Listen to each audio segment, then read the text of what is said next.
So hello everyone, welcome to the channel Statistica Hub. तो हम अपने डिस्कशन को कंटिन्यू रखते हैं। तो हमें अभी डिस्कस करना है हमें बेस थ्योरम के ऊपर। तो सबको पता है बेस थ्योरम क्या होती है, आज उसका थोड़ा सा देखें कि हाँ बेस थ्योरम हो कैसे रही है, उसका मतलब क्या है। और बेसिकली जब तुम एडवांस स्टैट्स में जाओगे तो तुम्हारे पास एक पर्टिकुलर टॉपिक होता है, एक सब्जेक्ट है बेसियन स्टैटिस्टिक्स, जो काफी अच्छा सब्जेक्ट है, मतलब आई लाइक द सब्जेक्ट। तो काफी अच्छा सा सब्जेक्ट है, तो वो पूरा ही बेस थ्योरम के ऊपर बेस्ड है। तो बेस थ्योरम बहुत छोटी सी चीज है, लेकिन हम मतलब बोर्ड लेवल से देखते आ रहे हैं।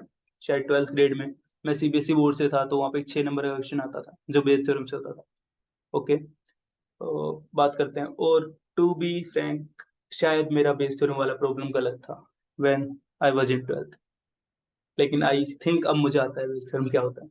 तो अभी तक हम देख रहे थे कि मेरे पास कोई प्रोबेबिलिटी थी, हम उस प्रोबेबिलिटी ऑफ ए इवेंट को हम निकाल रहे थे। ठीक है, तो अब हमें देखना है बेस थ्योरम के ऊपर बात करनी है। तो बेस थ्योरम का बेसिक मीनिंग है रिवर्स प्रोबेबिलिटी।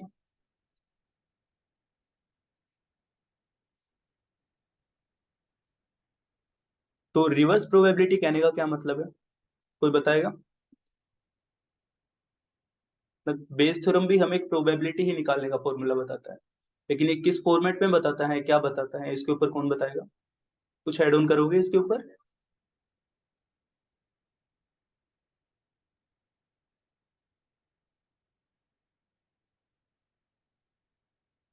अरे हेलो,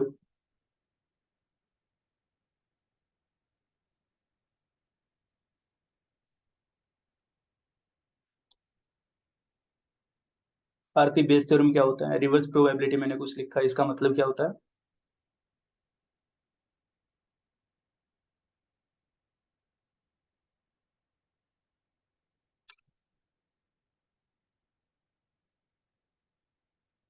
कोई और कुछ ऐड ऑन करेगा। अरे मेरा बोर्ड में एग्जाम में गलत था भाई, तुम्हारा थोड़ी गलत होगा।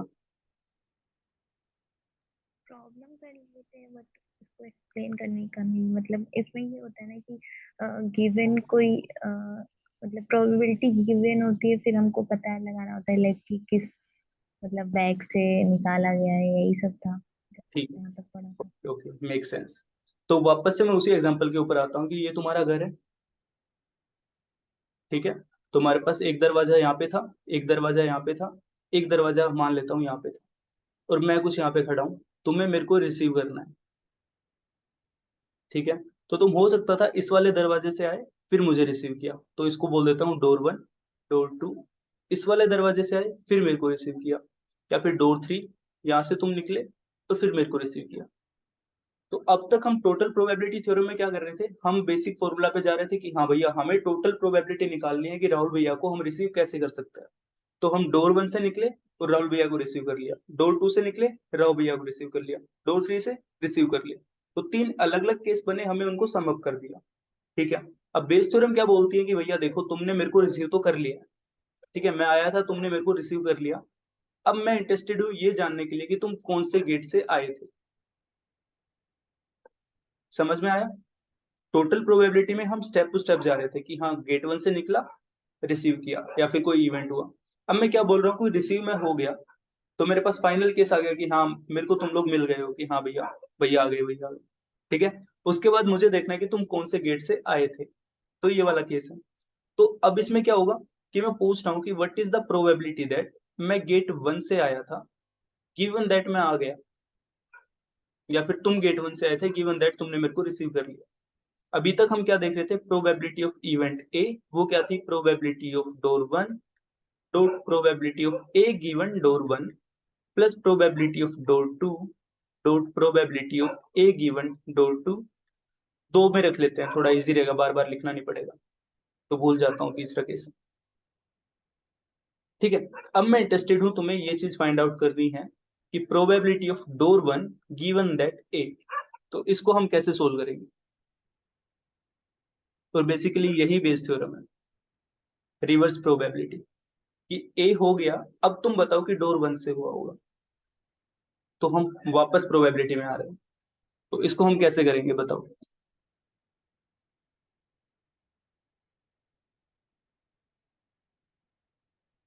अरे ज्यादा सोचना नहीं है, देखो न्यूमरेटर सिंपल सा। हाँ हाँ, बोलो बोलो, बस गो ऑन। न्यूमरेटर की जो भी प्रोबेबिलिटी दी गई है उसको टोटल प्रोबेबिलिटी से डिवाइड कर देंगे। हाँ, okay, simple simple, very simple, right.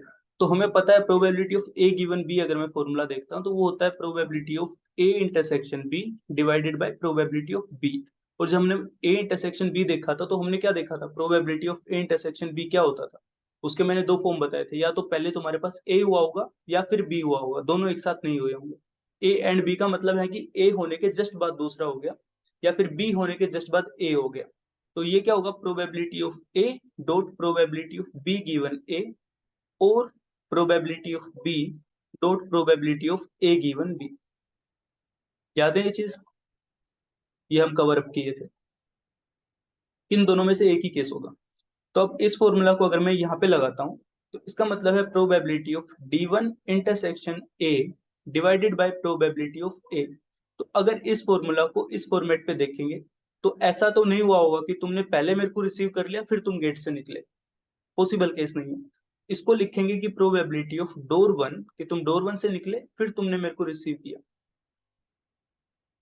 तो अब समझ में आया कि जो मैं एग्जांपल देता था कि या तो तुमने पहले दूध पिया होगा फिर तुमने ब्रेड खाया होगा, या फिर तुमने ब्रेड खाया होगा फिर दूध पिया होगा, दोनों साथ तो नहीं किए होंगे। तो डोर वन एंड ए का मतलब भी कुछ ऐसा ही होगा कि तुम पहले डोर वन से निकले हो, उसके जस्ट बाद तुमने मेरे को रिसीव किया है। समझ में आया। तो ऊपर वाला चीज हमारे पास सोल्व होके आ गया, नीचे वाला क्या है, प्रोबेबिलिटी ऑफ ए, जो हमने यहाँ पे लिख रखा है। So that is total probability. यही हमारे पास बेस थ्योरम होती है। ठीक है, इसको जनरल फॉर्मेट पे लिख देंगे तो जनरल फॉर्मूला आ जाएगा, लेकिन जनरल की ऐसे तुम्हें रिक्वायरमेंट होगी नहीं, तुम्हें बस इसका मीनिंग समझना है कि हाँ बेस थ्योरम में हो क्या रहा है। समझ में आया। हेलो। हाँ भैया। हाँ भैया। ठीक है, तो इसी को बोलते हैं रिवर्स प्रोबेबिलिटी, कि हम आगे की प्रोबेबिलिटी पहले हमें पता है, अब हमें पीछे की प्रोबेबिलिटी पता करनी है, तो इसको हम रिवर्स प्रोबेबिलिटी बोलते हैं। और यही बेस थ्योरम होती है, कि रिवर्स प्रोबेबिलिटी निकालने के मेथड को बेस थ्योरम बोलते हैं। एक पर्टिकुलर प्रोबेबिलिटी लिखोगे डिवाइडेड बाय टोटल प्रोबेबिलिटी। तो ये हमारे पास आखिरी टॉपिक था जो तुम्हें यूनिट वन में पढ़ना है, जो कि हमारे पास है प्रोबेबिलिटी। तो आईआईटी जैम में या फिर सीयू सेट वगैरह किसी भी एग्जाम में तुम देखोगे तो प्रोबेबिलिटी है एज सच, यही जो कॉन्सेप्ट जो मैंने पिछले 5-6 लेक्चर में डिस्कस किए हैं यही पूछते हैं, और इनमें से एकदम बेसिक चीजें आती हैं। तुम्हें अपने कॉन्सेप्ट पे एकदम जुड़े रहना है। जहाँ पे basic probability A be given होता है वहाँ पे वेन डायग्राम बना लेना है। तो वेन डायग्राम जैसे बनाओगे तो चीजें सोल्व हो जाएंगी। ठीक है, मेरे चैनल पे मैंने शायद 2018, नहीं 19 से 23 के कुछ कुछ सॉल्यूशन, मतलब स्टार्टिंग वाले शायद सारे डाल रखे हैं, उसके बाद शायद बीच बीच में डाल रखे होंगे। तो उनको देखोगे कि तो जब भी मैंने प्रोबेबिलिटी का क्वेश्चन किया होगा तो मैंने वेन डायग्राम बनाया होगा, और जैसे डायग्राम बनाया होगा तो आधी चीजें खुद से दिख गई। तो इसीलिए हम तुम डेटा एनालिसिस की जॉब पे जाओगे तब भी तुम्हें समराइज समरी जब भी बनाओगे किसी भी एक प्रोजेक्ट के ऊपर समरी फॉर्मेट पे लेके आओगे, तो तुम्हें रिपोर्ट प्रेजेंट करना होगा। तो रिपोर्ट के लिए तुम्हें फिर से ग्राफ देने होंगे। ग्राफ हम क्यों देते हैं, क्योंकि चीजें समझ में आती है उससे बहुत जल्दी। ठीक है, क्योंकि दो चीजें हैं, एक तो तुम पढ़ के या फिर लिख के जो चीज समझते हो, एक या देख के समझ जाना कुछ ग्राफिकल फॉर्मेट पे। तुम मूवी देखोगे तो जल्दी समझ जाओगे, कहानी सुनोगे तो शायद तुम्हें याद ना रहे। ठीक है, तो देखना इज फार बेटर। तो अगर देखिए चीज के समझ में आ जाती है देखते ही तो अच्छा है, मतलब हाँ कुछ सेंसेस है जो भगवान ने दी है तो उनका यूज करना है। ठीक है, तो ये सारे कॉन्सेप्ट थे। अब एक क्वेश्चन इसके ऊपर डिस्कस कर लेते हैं। आई थिंक मैंने शायद कहाँ पे है, जस्ट गिव मी 1 सेकेंड।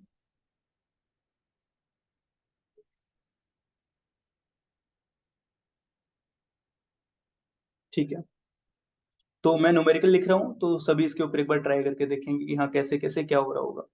ठीक है, तो न्यूमेरिकल है मेरे पास for device. Okay, so there is some sort of testing. ठीक है, टेस्टिंग मतलब जैसे कोविड का टेस्ट मान लो, ऐसा कोई टेस्ट चल रहा है किसी भी डिजीज का। So for detecting a device, a disease, a test gives correct. Okay, तो करेक्ट रिपोर्ट जो टेस्ट है हमारा वो दे रहा है विद ए प्रोबेबिलिटी 0.99। ठीक है, it is known that 1% of the population suffers. So जो कंप्लीट पॉपुलेशन थी इसमें से जो people who are suffering they are having a probability 0.01। ठीक है, ये कंप्लीट पॉपुलेशन है जिसके ऊपर हम टेस्टिंग कर रहे हैं, और टेस्टिंग करेक्ट रिपोर्ट देगी। तो करेक्ट रिपोर्ट का मतलब क्या हुआ, सबसे पहले मैं थोड़ा न्यूमेरिकली समझा देता हूँ कि करेक्ट रिपोर्ट का मतलब है कि तुम्हारी प्रोबेबिलिटी, मतलब कि तुम बीमार थे, तुम्हें डिजीज था, और तुमने टेस्ट कराया, तो हो सकता था 0.99 वो तुम्हें पॉजिटिव दिखाएगा। तो डिजीज होने के बावजूद भी अगर तुम टेस्ट कर रहे हो तो टेस्ट फेल कर जाए, उसकी भी प्रोबेबिलिटी होगी 1 - 0.99। ठीक है, ये इसका मीनिंग है करेक्ट रिपोर्ट का मतलब। और जो पॉपुलेशन थी उसमें से जो लोग सफर कर रहे थे उसकी प्रोबेबिलिटी थी 0.01। ओके। उसके बाद इसने बोला कि if a randomly selected individual from the population test positive, तो प्रोबेबिलिटी, एक बंदा है जो गिवन है, एक ए इवेंट है, वो बोल रहा है कि वो पॉजिटिव टेस्ट उसका आ गया है। ठीक है, अब पॉजिटिव आया है तो हो सकता था कि उसको डिजीज था, उसके बाद पॉजिटिव आया हो, क्योंकि ये करेक्ट रिपोर्ट भी दे सकता था और इनकरेक्ट भी दे सकता था। हो सकता था डिजीज ना हो, उसके बाद भी पॉजिटिव आ गया। तो इसने टोटल प्रोबेबिलिटी शायद दे रखी है। Okay, test positive, then the probability that the selected individual actually has the disease. तो तुम्हें प्रोबेबिलिटी बतानी है कि इस बंदे को सही में डिजीज था। क्या प्रॉब्लम समझ में आई?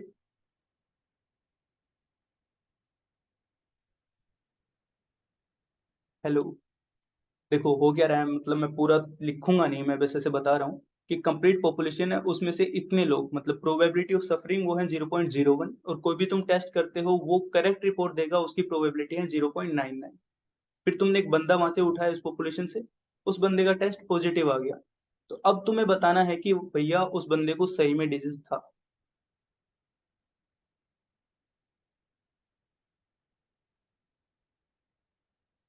ओके। तो इस वाले न्यूमेरिकल के ऊपर थोड़ा सा सोच के बताओ कि इसको हम कैसे सोल्व करेंगे।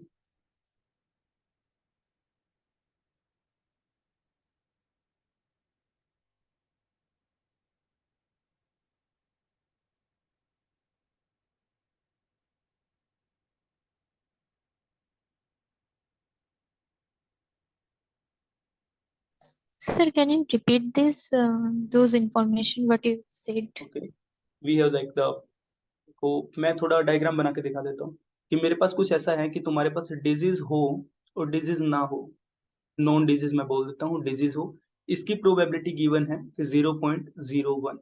तो इसकी हो गई 1 - 0.01। ओके। फिर तुम टेस्टिंग के ऊपर जैसे जा रहे हो, तो टेस्टिंग में मेरे पास क्या है, टेस्टिंग करेक्ट भी हो सकती थी कि करेक्ट रिपोर्ट देगा या फिर इनकरेक्ट रिपोर्ट देगा। तो इसकी प्रोबेबिलिटी गिवन है 0.99, तो इसकी हो गई 1 - 0.99। अब इसने बोला कि तुमने यहाँ से इस पॉपुलेशन से एक बंदा उठाया, कोई भी एक इंसान उठाया, उसके ऊपर टेस्ट किया है, उसका टेस्ट पॉजिटिव आ गया है कि वो डिजीज से सफर कर रहा है, ऐसा टेस्टिंग मुझे दे रही है। तो तुम्हें प्रोबेबिलिटी बतानी है कि ये इवेंट हो गया है, इसके बाद तुम्हें बताना है कि उस बंदे को डिजीज है, probability of disease given that test is positive. कुछ ऐसा है तुम्हारे पास, ये वाली चीज तुम्हें बतानी है। सभी को डेटा समझ में आया कि क्या डेटा गिवन है? 1/2। इसका आंसर 1/2, करेक्ट। तो किसी एक ने सोल्व भी किया है कि इसका आंसर 1/2 आ रहा है।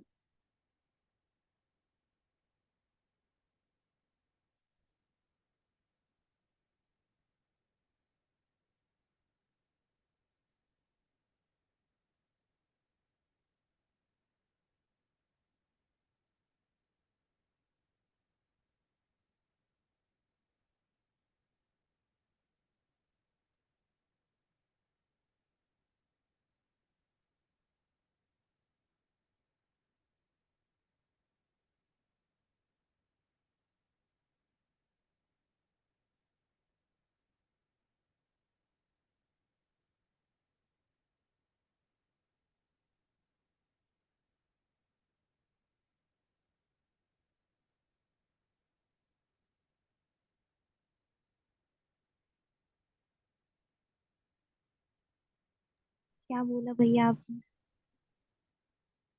क्या इसका आंसर 1/2 है? किसी ने अभी अभी सोल्व करके बताया? हाँ, मैंने बोला। ओके। तो कैसे किया तुमने? क्योंकि हमको निकालना है कि उसको डिजीज है, गिवन है कि पॉजिटिव है, और डिजीज मतलब, तो इसमें पहले तो उसको डिजीज है, उसकी प्रोबेबिलिटी 0.01 थी, और अगर वो टेस्ट कराता है तो उसको करेक्ट रिपोर्ट मिलती है तो उसकी 0.99 है। तो ओके। न्यूमरेटर में तो वो वैल्यू आ जाएगी, और टोटल प्रोबेबिलिटी मतलब उसको डिजीज नहीं है तो 1 - 0.01, और इनकरेक्ट जो भी टेस्ट कराता है और इनकरेक्ट रिपोर्ट देता है तो इसका 0.01। तो जब मल्टी कॉमन लेके कैंसिल करेंगे तो 1/2 आ जाएगा। ठीक है। ठीक है, तो सभी को समझ में आया कि हमने किया क्या है? हमने कुछ नहीं किया, जो चीज हमने अभी अभी पढ़ी है बस उसका यूज किया। तो probability of disease given that positive, तो इसका मतलब क्या हो गया? Probability of disease and positive divided by probability of positive. ठीक है, तो अगर मैं इसको थोड़ा सा ब्रेक डाउन करना चाहूँ तो इसको मैं कुछ ऐसे लिख सकता हूँ, थोड़ा सा मैं इरेज कर देता हूँ।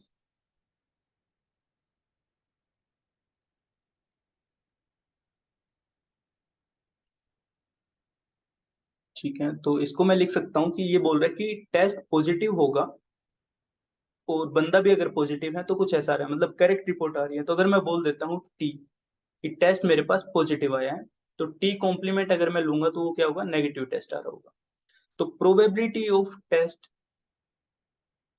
T, that mean to say positive, given that disease, उसकी प्रोबेबिलिटी है 0.99। एग्री?